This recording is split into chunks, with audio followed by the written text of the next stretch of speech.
This is the end of week 9. I hope you have been able to have a very good experience in learning the concepts which we discussed during this week.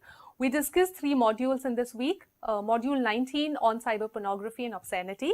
We discussed the meaning and concept of pornography, what amounts to cyber pornography, what are the various tests laid down by the court, and otherwise also to determine whether the material is to be considered as obscene or not.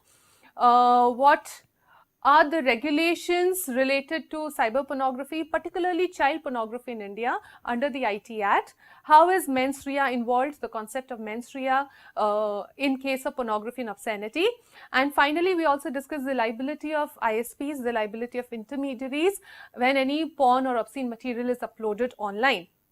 Under module 20, you had an understanding of the entire concept of cyber terrorism.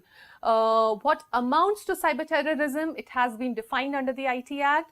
Hope you have been able to get a fair understanding of the various kinds of vulnerable cyber attacks. What is the difference between cyber attack and cyber terrorism? What is the difference between other kind of terrorism and cyber terrorism? This entire has been made pretty clear in this particular module. Also, we discussed that who are the people who are vulnerable to cyber terrorism. And finally, we discussed the Indian response, the Indian approach to this big menace created under this particular topic, cyber terrorism, and that it has been considered, it has been acknowledged as a crime under the IT Act. Under module 21, we discussed the role of intermediaries, including their liability. So I hope after reading this module, you now have a fair idea of who are intermediaries, how are they defined under the IT Act, what is their liability, what are the various exemptions which they enjoy, what are the various circumstances under which they can claim exemptions, what are the various safe harbor provisions or safe harbor principles, and the legal provisions relating to their liability under the Indian IT Act.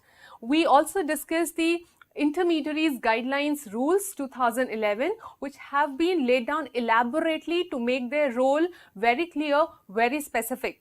So this has been a very enriching week in terms of what we have discussed, the 3 modules. I hope you have been able to understand the e-text, you have been able to follow the video, you have been able to look at the further readings, the references which have been provided to you. And now we have an assessment. So wish you all the very best for the assessment. See you next week.